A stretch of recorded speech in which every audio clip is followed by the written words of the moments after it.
You're amazing, Marty. Thank you. And thank you to IvyFON in New York. We've got 4 great participants today.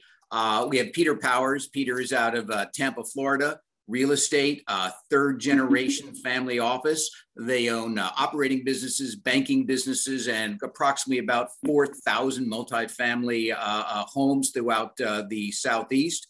We have Charles Loveman, Executive Director of Heritage Housing Partners, HHP. HHP is a 501c3 nonprofit. Charles and his team builds long-term affordable housing, and he's based in Pasadena, California. We have Johnny Sue out of New York, Real Estate Capital of America. Johnny is a debt equity lender, and his passion is chess, and he sees debt and equity as chess pieces, trying to make them work for commercial real estate.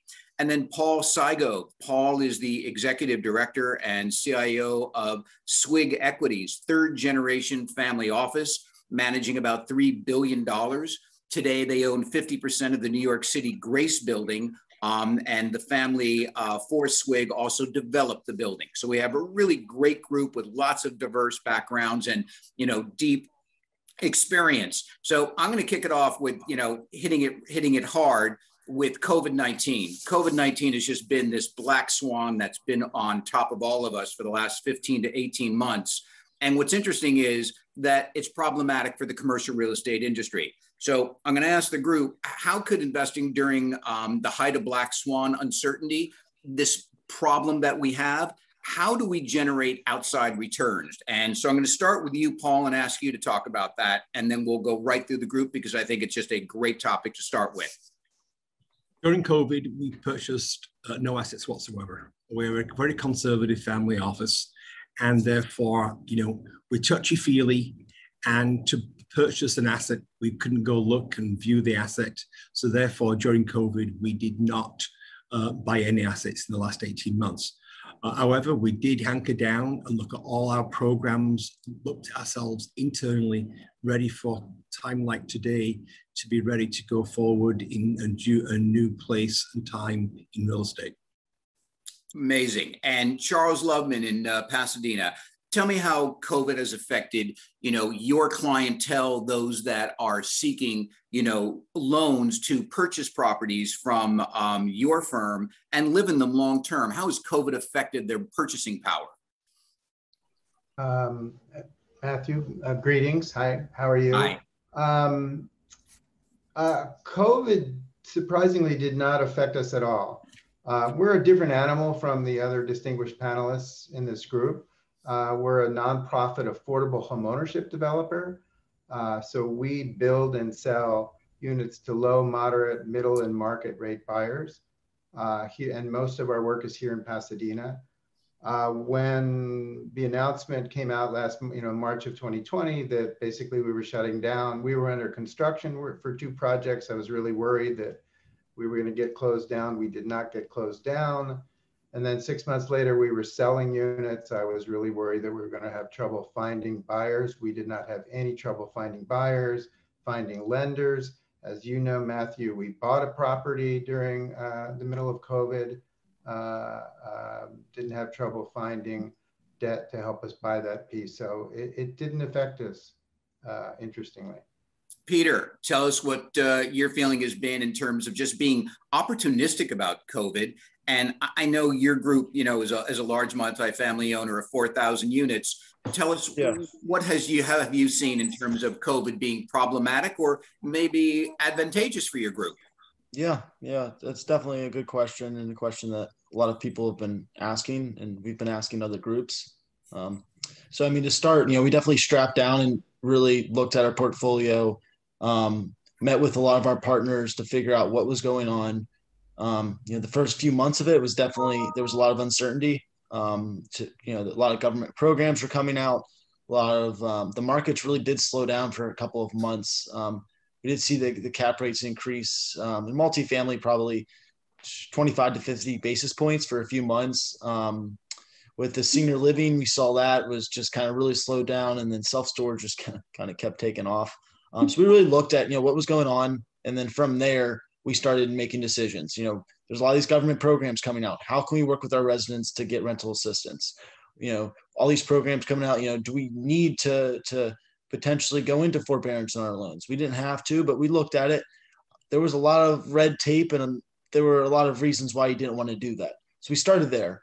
And then from there, once we started getting a hold on that and, making sure that our investment partners and, the boots on the ground were, handling things correctly or to the best of their ability, we started looking for where are there opportunities.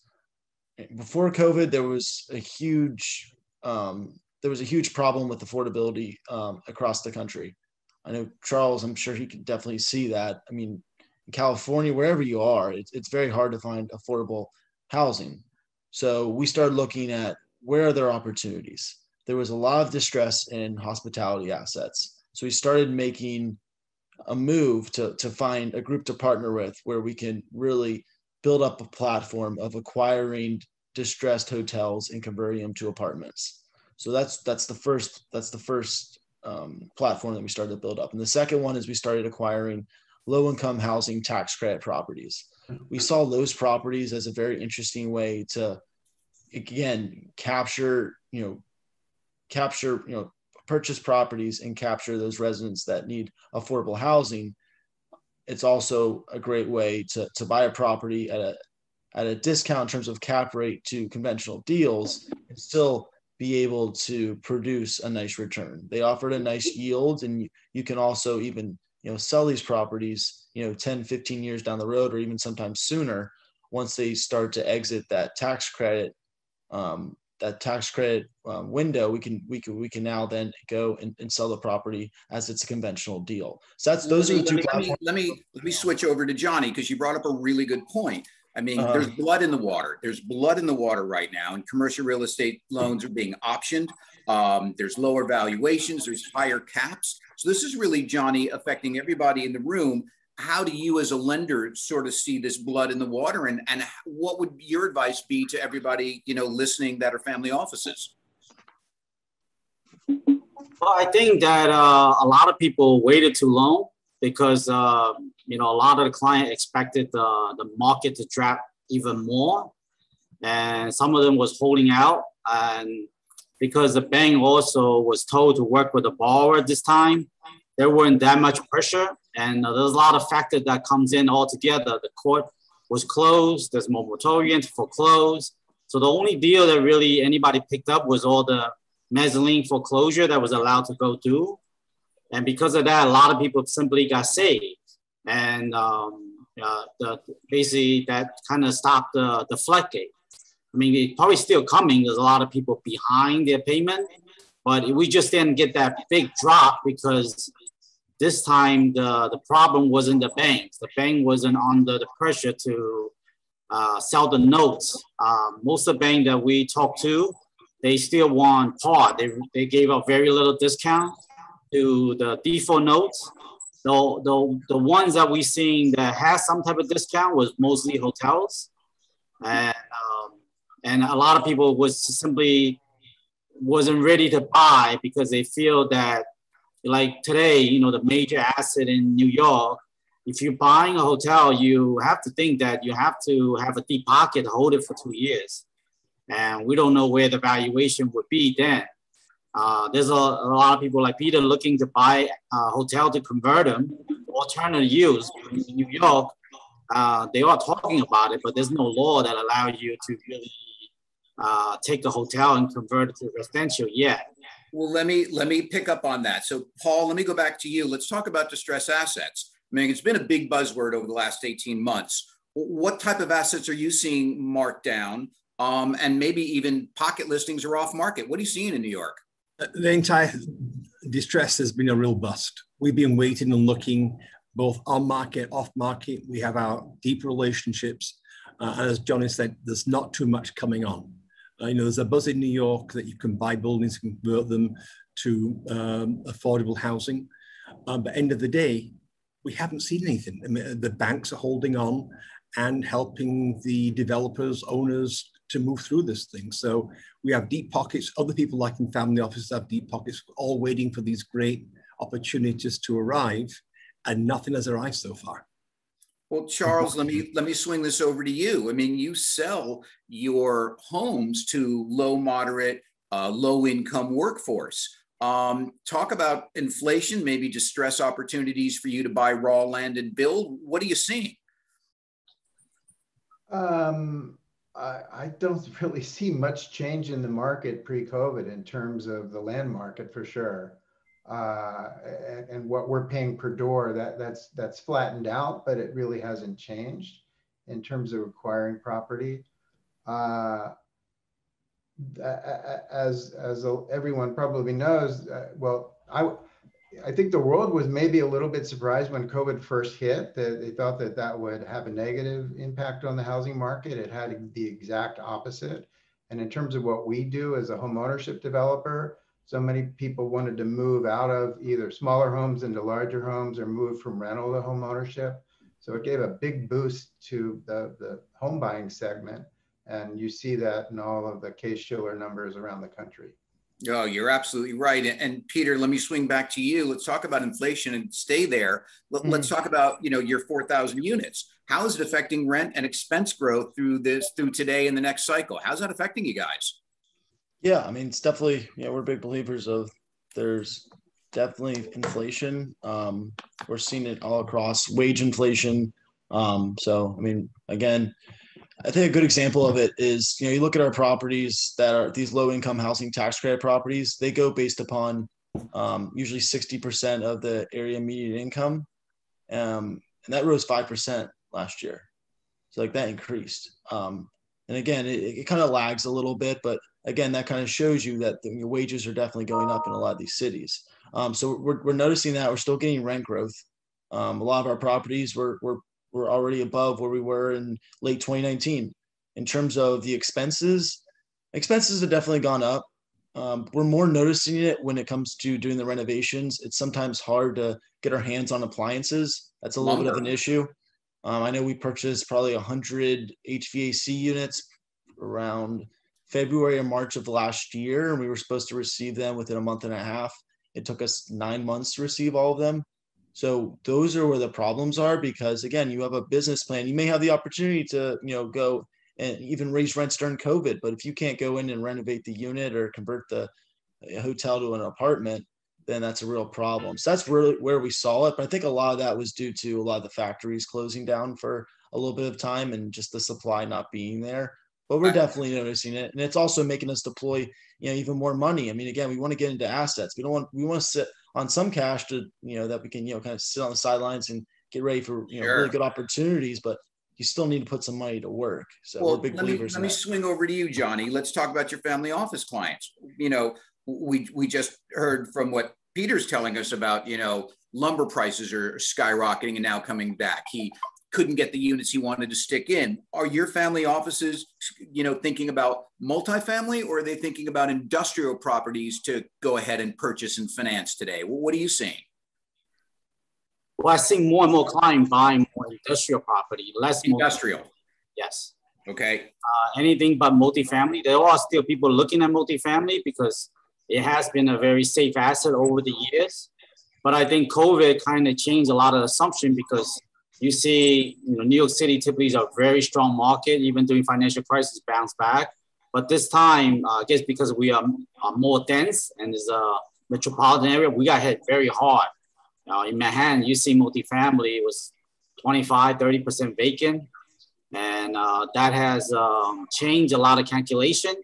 And one of my big multifamily owner clients told me that with all the regulations coming down, it's going to be, it takes you like 2 years to kick somebody out, and you're not getting the money back. And then they feel like they have a target on their back because of the regulation, the regulator bad mouthing them, making them look like they're slumlords, even though they are just trying to protect the investment. Like somebody, if the tenant's not paying, you have to be able to get them out. But if you took you 2 years to get them out and not be able to get that money back, that has to all be factored in.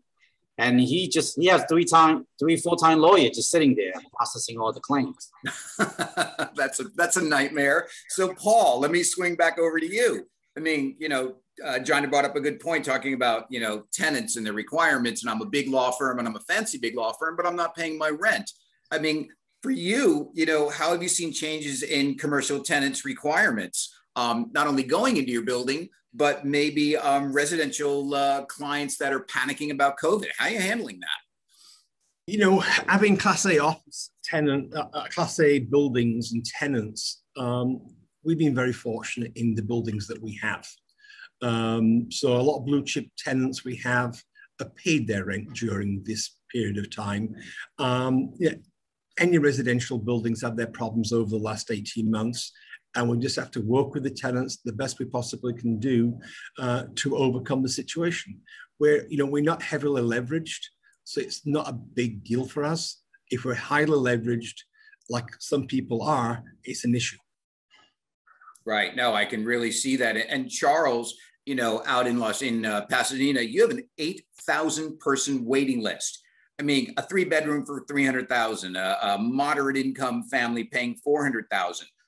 What has made, you know, not only your product so desirable, but is your product transferable across the country? Can you do what you are doing in other cities?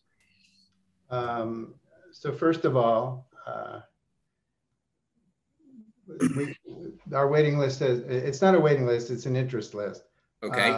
But it's grown by 2,000 households during COVID. So now we have 10,000 people who want to move from rental to home ownership with us.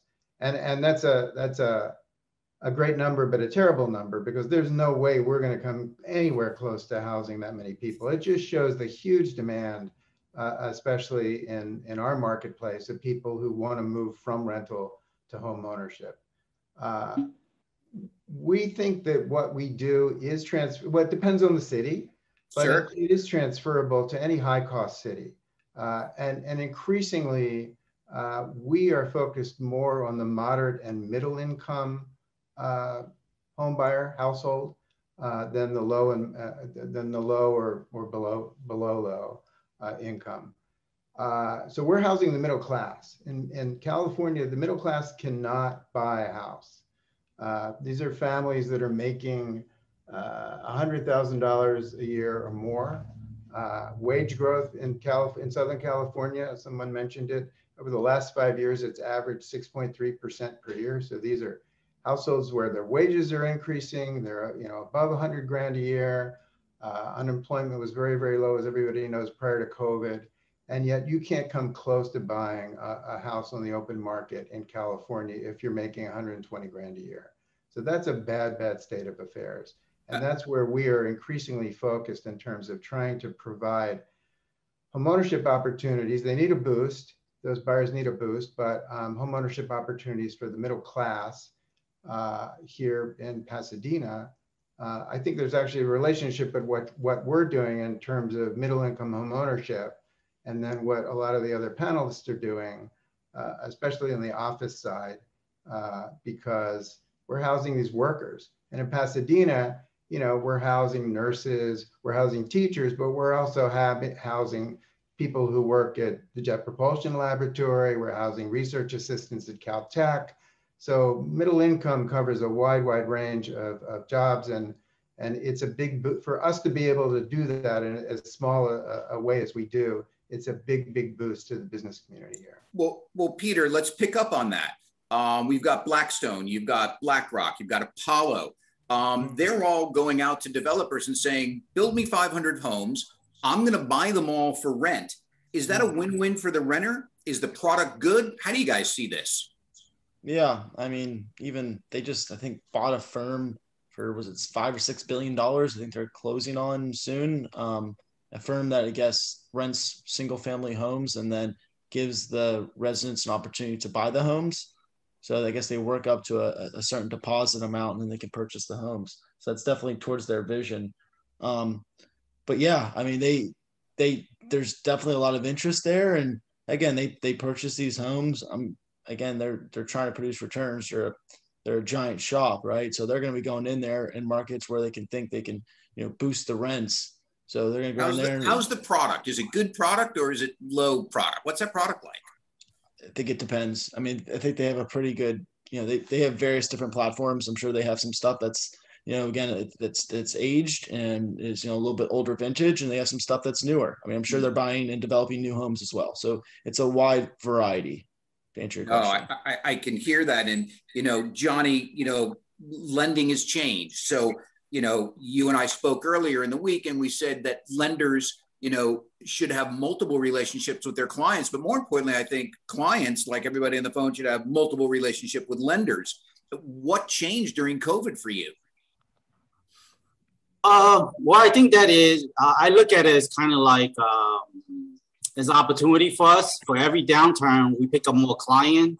But as an advice to other office and other client, we always tell them that they have to diversify their relationship with lenders. You don't want to put, I think these days, you don't want to bet on the big banks, the big money center banks. Because you see to them that most clients just a number. They're very top down. So JP Morgan, all these guys, they're the first one to shut off the lending during COVID. So if you bank with them and you're a sizable developer and you're not really dealing with multiple lenders as a backup, you could get caught out there. And we've seen that over and over again. This time, same thing. When COVID came, they're the first one to shut down. They contact us and say they're not doing anything at all. Doesn't matter who it is. And so if you're a client, you will be caught out there. So I tell all my clients all the time, don't put all your egg in one basket. That's the same as true as with lenders. You might think you have the best relationship with Chase or Bank of America, but to them, you're just a number. Right. And nobody wants to just be a number. So, Paul, let's talk whether it's about New York or Jersey or, I know you like the Carolinas and different states. Let's talk about big box. How do you repurpose these big box? Do you repurpose to self-storage? Do you repurpose to, say, hotel apartments? And how is not only your family office, but what are you hearing from other family offices on how they're taking advantage of this trend? We're not involved in the big box. We are involved in local, retail. And, retail's taken a big hit even before COVID. Retail was in trouble. I mean, you can go to Amazon, get anything you want, and all other online sources.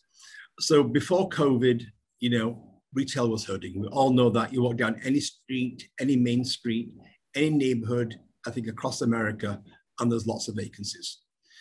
Prior to, that, we all put a lot of money and our investments on retail. Retail disappeared. We got rid of mom and pop businesses. We put, national chains in. National chains have now gone out. Right. Where we go next. And where we're seeing the opportunity here in retail is to go back to the fundamentals of the mom and pop. And what happened to neighborhoods? Well, the neighborhoods got completely devastated. I mean, in New York City, for example, like in other major cities, you'd go to different parts of the city because of the neighborhood, because they have different retail. And, Main Street America looked exactly the same regardless if you're in Boston, New York, San Francisco, Chicago. We had the same tenants all on the same street. So consequently, I think that, the big chance here is to go back to the mom and pop and let's look at, reducing our rents. That something's better than nothing. Any dollar we're going to lose today, we're not going to gain back. So let's go back to the fundamentals of entrepreneurship and, the mom and pop. There's always people there looking for ideas for the next best thing and, reinvent retail where we can go and look, touch and feel. And, the big box or the big retailers are not interested anymore. So we have to adjust our rents to attract these people to be successful. What about cold storage? What about last mile for Amazon? Could that be a home for the big box? The thing is, there could be distribution centers, but that doesn't help the traffic on the street. Right.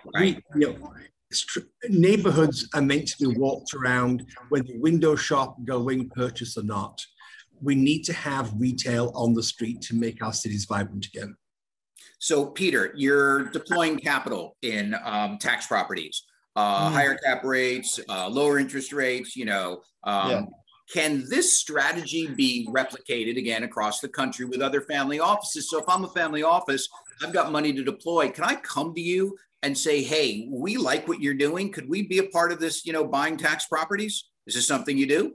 Yeah. So starting early last year, we started bringing in other family offices that wanted to partner up with us. We have a pretty diverse pipeline in terms of deals. So we have believe 4 or 5 family offices over the last year that have invested alongside us, anywhere from these tax credits, these conversion properties. But yeah, I mean, we have a couple of them, and it offers a great opportunity when you're purchasing a property at a, we purchased one in Atlanta, a 6% cap rate, 300 unit property, $30-some million property. So good sized property.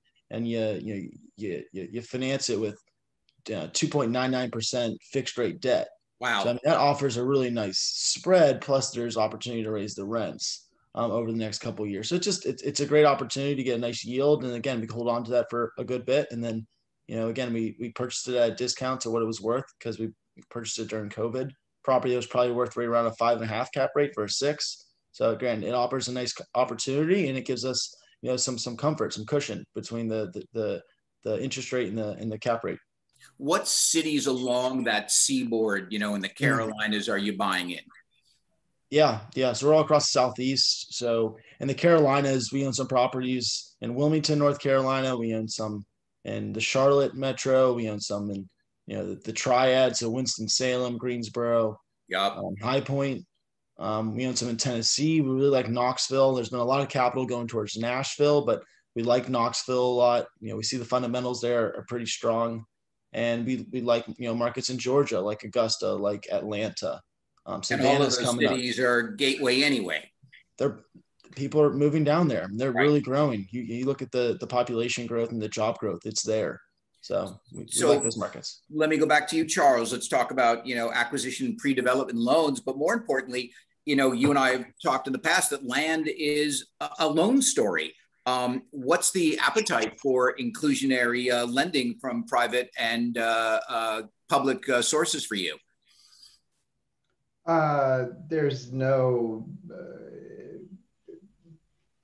lack of interest for lending for what we do from the private sector. So construction loans, lots of different lenders want to lend to us because we offer CRA credits to these lenders. Same with mortgage products for our home buyers. Plenty of banks want to compete to be the mortgage lender for our home buyers. For us, the challenge is finding subsidies. Honestly, that's the difference probably between what we do and the other panelists. The state of California, unfortunately, has moved further and further away from homeownership and more into affordable rental, almost exclusively affordable rental, and so likewise away from helping the middle class in California solve the housing crisis that a lot of middle class families have. But the private sector, there's no lack of interest in terms of funding. And Paul, let's go back to Peter's point about, he was looking at Wilmington, North Carolina. He's in, the Tri-Cities. Let's talk a little bit about gateway cities. I mean, you're investing in New York, San Francisco, DC, but I didn't hear when you and I spoke earlier, Chicago. Why? We've never liked Chicago. Well, then there you go. I won't tell the Cubs. No, listen, simply because you can build a building one day and your building's built right in front of you the next day. So Chicago's never been on our radar screen. And talk about, where you are investing. Okay, so it is New York, it is San Francisco. We are going to be expanding our footprint into Boston. Okay. Washington, D.C. San Francisco, we're already there, but we're going to be looking to purchase more assets there, and LA. Tell us about those assets, if we're not digging too deeply into the private company. Well, what kind of assets you're buying? What are you looking at? We're looking at multifamily. Okay. We're going against the trend. We believe that multifamily is going to come back. Peter, you believe that? Absolutely. I think it's already, we own 4,000 units across the country, and they're performing pretty well. I mean, there was a scare, but they're back to where they were before COVID. And Johnny, you seeing the loan market bust open for multifamily? Yeah, I think the thing is that everybody needs a roof off their head, so it's a safe bet. But it is a safe bet. You could have single all day on multifamily, but it's hard to hit a home run. Anybody playing in Texas? doing conversions in Texas, so we like Texas as well. Okay. That market's crazy. Yeah. Yeah, I'm just trying to think about where, you know, in the gateways, we keep hearing about this secondary and tertiary markets that people are moving out of LA and it's to Vegas, or they're moving out of San Francisco and they're going to, you know, Palo Alto. Paul, go ahead. I think they're all going to come back. I mean, the thing is, these gateway cities represent a lifestyle for a lot of people. For example, New York City, we have the theater, we have the restaurants, we have the museums. People want to be close to that. Yeah. So it may be a blip in the screen, but they're going to come back with revengeance. Yeah. And Paul, I disagree. I mean, I could speak with people of my generation. I mean, you go to Dallas, you go to Austin, you go to this, they're just as great. I love New York. I love LA. I love DC, but I love Dallas. I love Austin. They're vibrant. They're more active. They're exciting. There's opportunity to make more money there. There's not as much political pressures there. So I disagree. I think those markets are going to continue to grow. I would put more eggs into a basket like Dallas than I would New York. It's difficult. We can agree to disagree. The thing is, at the end of the day, we have more culture, more restaurants, museums. Yeah, people like to be in New York and walk around the cities. But you have to pay for that. Texas or Austin, you have to get in a car every single day. You do. We got to pay for it. At a certain point, you're like, I don't want to pay anymore. These taxes and stuff, they don't want to deal with it. So that's what they're experiencing. But that's the entry point. I mean, there are lots of people living in the suburbs and never want to come to live in the city. Yeah. Understood. Understood. New York is always going to do well. Wait, let me go to you, Charles, because you brought up an interesting point. You know, you've got people from Jet Propulsion Laboratory, you've got doctors and nurses and firemen and policemen, you know, are all of your tenants. You know, you're in Pasadena. I know you've got the Rose Bowl coming up, so you're gonna have 100,000 people there on the 1st. But you know, you too are a bedroom community for the greater Los Angeles area. What are you seeing from, you know, other cities asking you, please do what you're doing in Pasadena and help us? Well, most other cities are really following a different strategy in terms of affordable housing, like I mentioned, and they're really focused on rental, and they're focused on very low and extremely low income households. Pasadena does that, but they're also focused on low, mod, middle, and market. So what we do. I just say, go to the point of the Paul and Peter. Boy, where I sit in Southern California, there's a lot more households than there are units, and that ain't going to change anytime soon. Yeah, you're absolutely right. So let's switch out asset classes. Let's go to office.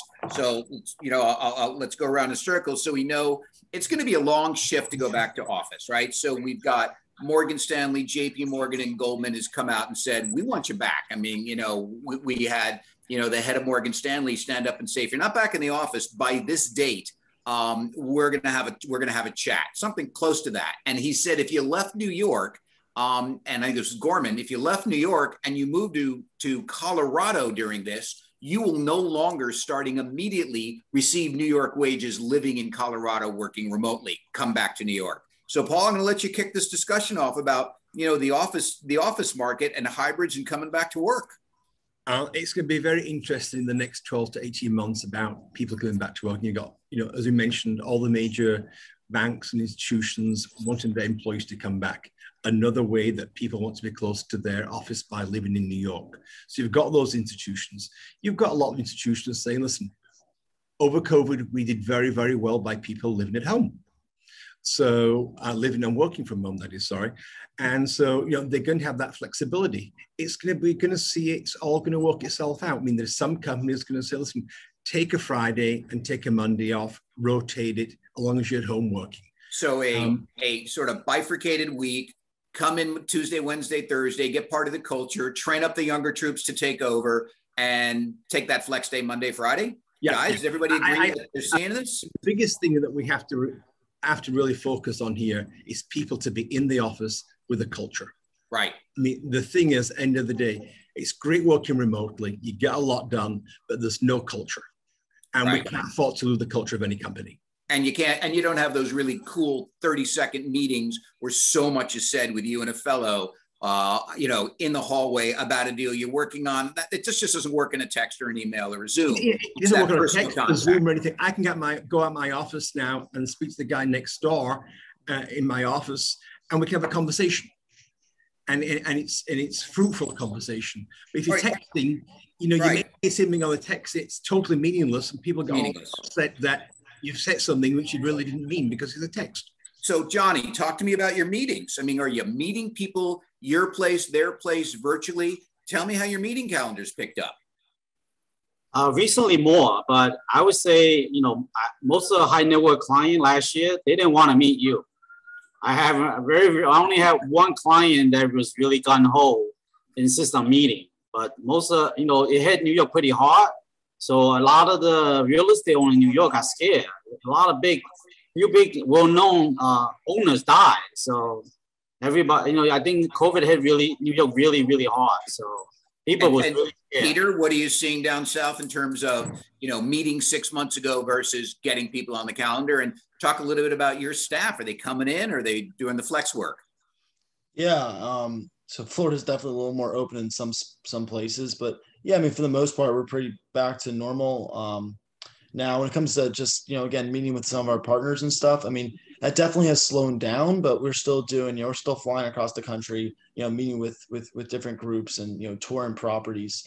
But in terms of office and, you know, Tampa Bay, I have a close friend that owns, you know, a lot of the major office buildings in Tampa Bay, and they're doing incredible.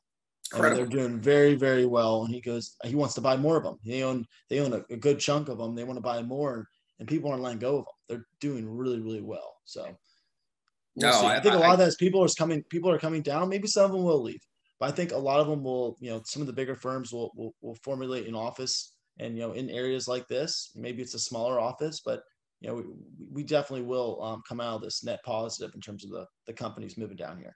Charles, let's talk about inflation. Let's talk a little bit about the Fed. Let's talk a little bit about government stimulus. Tell me how, you know, any combination of one, two, or all of that is affecting, you know, your position, you know, in a 501c3 nonprofit where, you know, you're building for the long-term individual. How are some of the government programs affecting you? Well, they haven't hit yet, but we're keeping a watchful eye because there's you know, in theory, a lot of money coming. And that money would allow us to broaden the affordability of what we do, but hadn't hit yet. And let's go back to you, Paul. Same question. You know, let's talk about inflation. You know, the 10-year treasuries at all-time lows. You've got stimulus package of, you know, different variations of $1 trillion or more. We all took loans, you know, those of us that were eligible to do so in the PPP. How much more do you think we can all just continue to feed off the government before we're on our own? It's going to come sooner than later. I mean, the thing is, the government can't continue to just write blank checks out to the population, and we have to be ready to move on by ourselves. I think the government's done an amazing job doing what they have done, but it comes to be a point very shortly where we're going to say enough is enough, and, you know, you've grown up, and now it's time to fly by yourself. Wow. Talk about inflation in some of your products. I mean, I know you own, you know, 50% of the Grace building. Tell us how inflation has infected, you know, or affected, you know, some of your more trophy assets. What are you seeing? The thing is that, again, you know, we're in a fortunate position that we're not over leveraged. So by not being over leveraged, we're not really as concerned if someone's is highly leveraged. And Johnny, talk about what you're hearing in the leverage, you know, world. You know, is equity available? If I'm putting together, you know, a deal today and I want to put 30% equity and 70% debt, can I get equity? I think equity is available. There's a lot of people looking to put the money at work because they sit on the sideline too long. Everybody was looking to buy the distressed asset. They didn't buy anything. So there's none. Yeah. So you have to put the money into work. Yeah, you're absolutely right. And let's go back down to you, Peter. You know, you sound like a very entrepreneurial, you know, family office, second generation. You know, you own a portion of a bank. You're in operating businesses, multifamily, multiple states. How has the bank helped you during COVID? Owning a part of a bank, was that a big plus in the arm for you guys? Yeah. It gives us, you know, especially we do a lot of joint venture. We have a lot of joint venture relationships. So when we can, you know, again, look at a deal, yeah, we're going to put in the majority of the equity, but we can also bring in the financing. So that helps a lot. So as I forget, Paul or one of you guys mentioned that, or maybe it was Johnny, that the banks kind of slowed down. We didn't really speed up, but it was consistent. If we needed, a certain loan, or if we needed something, we could get it done. So that definitely helped us. And again, I think it's going to help us even, coming out of COVID. It's nice. It's nice to have that in your arsenal. Absolutely. And if you had to pick sort of I know you have 5 or 6 interesting cities you're in. What's one of those cities that you think is going to be the big surprise and everybody's going to go, wow, I really didn't think about that one?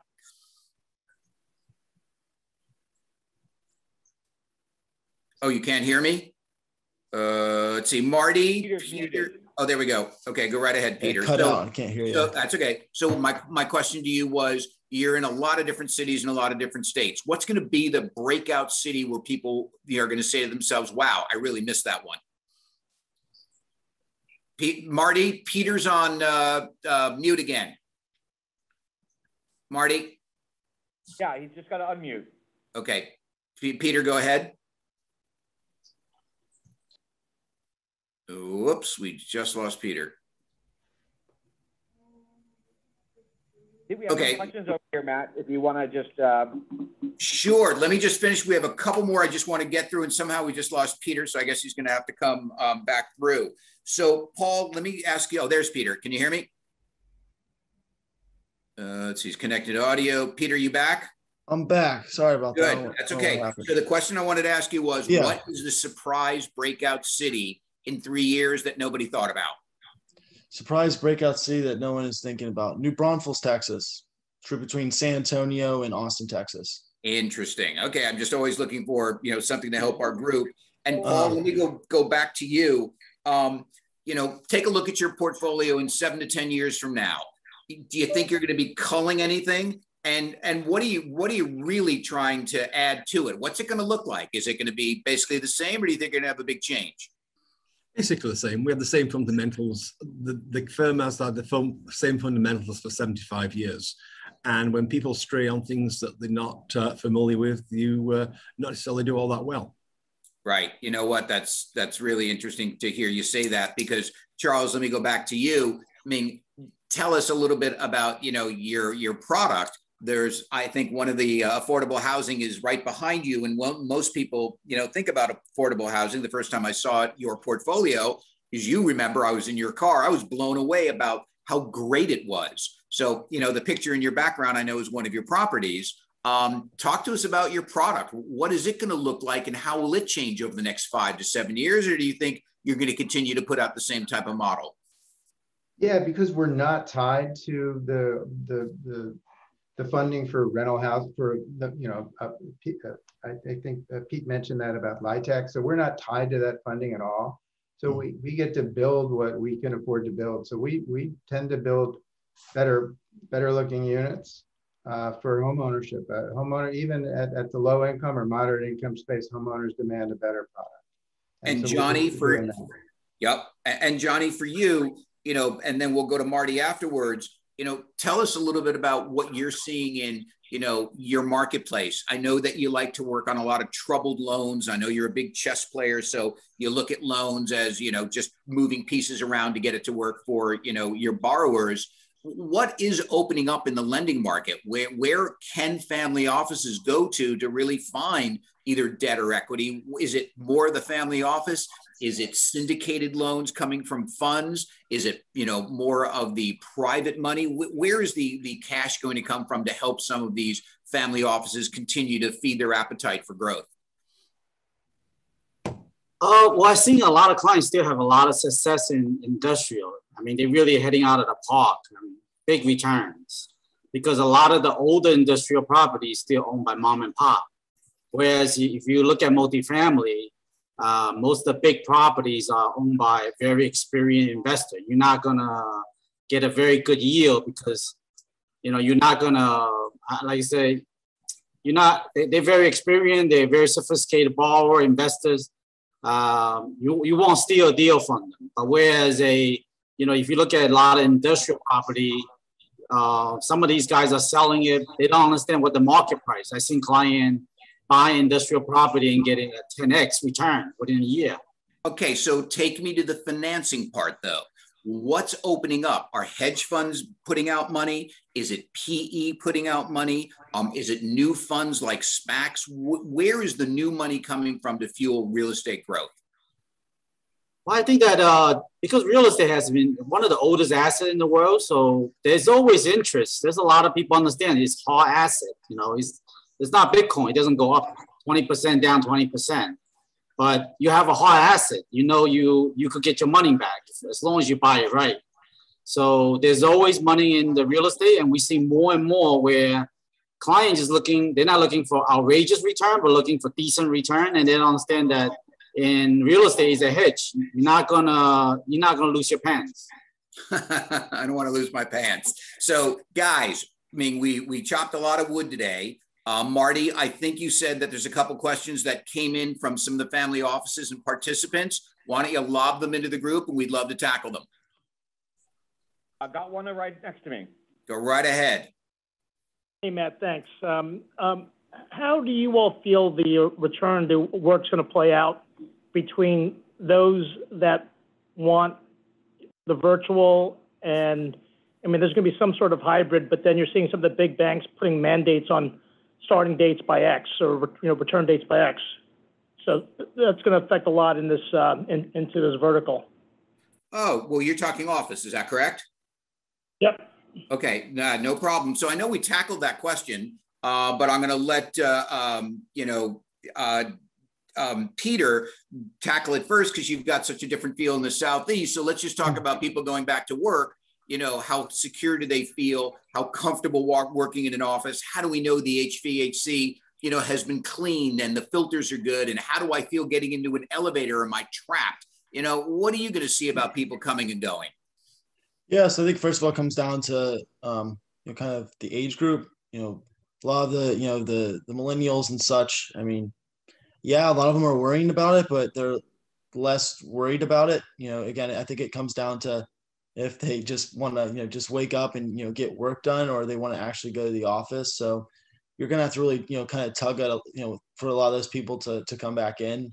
But in regards to, you know, a lot of these other, you know, maybe a little bit, you know, older demographic, I mean, they are worried. You have to prove that, you know, your buildings have the correct filtration. You guys are doing the cleaning, and you know, you're seeing a lot of big companies coming out, and they mention that. And even if you go look at, you know, renting a hotel room, I mean, that's one of the amenities now. We come and we clean your room once a week or whenever. And again, you need to make people feel safe, feel secure, and feel like they're in a very clean environment.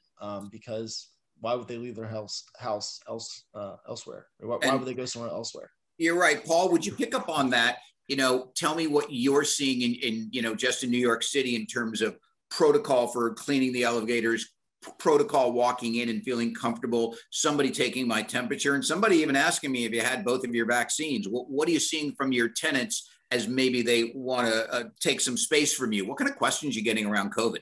I think it's everyone is concerned here, both the landlord and the tenant. So we're all working together to make everyone comfortable. So from the minute you walk in the door, some buildings will give you a temperature, some buildings will not. We can't ask tenants to give us proof of vaccine. So we are requesting tenants to put their masks on when they're in public spaces. What happens in their individual offices is up to them. You know, they made the initial cleaning services which are available. It's up to the individual tenants to do what they feel is right for their employees. And Charles, you're developing basically almost, you know, little cities, because I've been to your facilities, and it is a group of homes that are very close to each other.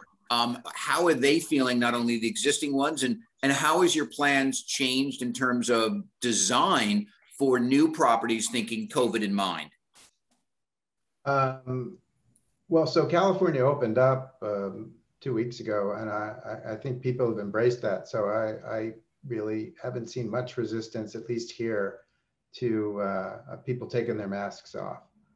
In fact, you know, they're celebrating it, and there's a lot of people out on the street on a Saturday night or whatever. In terms of the future, how we adapt, I just think it's things like, you know, better AC equipment with, you know, the higher MERV ratings or whatever it is. So just a little bit more robust in those building systems. Gotcha. So Marty has asked me to begin to wrap it up. So let me just end with politics. So let's just talk about, all these different bills coming out of the, government. They're thinking about how to continue to kickstart, the economy, inflation down, easy money policies coming out of the Fed, trying to establish, good COVID protocols across the country. So let me start with you, Paul, and how do you see government helping or hurting you in your business? I think government's done quite a lot for a lot of companies in the last, 12 months. I think they start winding down. We still have an issue with the residential, but for office space, there should be no issue. And so I think that we're going to see, the government winding down to fly by yourself. Okay, I like that. No frills airline. Yeah. By the way, I don't know if I'm the only one on the phone that. I think it's also important for us to get back to normal, whatever that normal is going to be, without all these subsidies. Absolutely agree. And Peter, talk to us a little bit about how your family, views government and how have they helped you, whether it be through PPP or how do you see, stimulus affecting in let's say a positive way, your business? Yeah, so I'm going to take this from two different approaches. One, when we invest in areas, we're always, kind of looking at the politics in the area. So again, you need to do that. I emphasize that because you go in some of these areas and we have a pulse. We have properties all across the country, so we can really keep a pulse on different markets. So we could see in some markets, it's very, very difficult to, maybe get entitlements or maybe to get the rent relief, or it's, again, when it comes to, this eviction moratorium goes away, it may be very, very difficult to evict residents, even if you have a strong inclination that they're not struggling. Maybe they bought a new car. We've seen that multiple of our residents. So that's one thing, is we do look at the political environments of every place we invest. And then two, in terms of the actual bills and a lot of those that come about, we look at those as incentive programs. So when they come out, like the infrastructure bill, that's a really big bill. We have a lot of advisors, tax teams and such that will look at that. And there's ways where we could, kind of take advantage of it and kind of do what the government wants us to do. So give you an example of the infrastructure bill, there's a lot of money going towards affordable housing.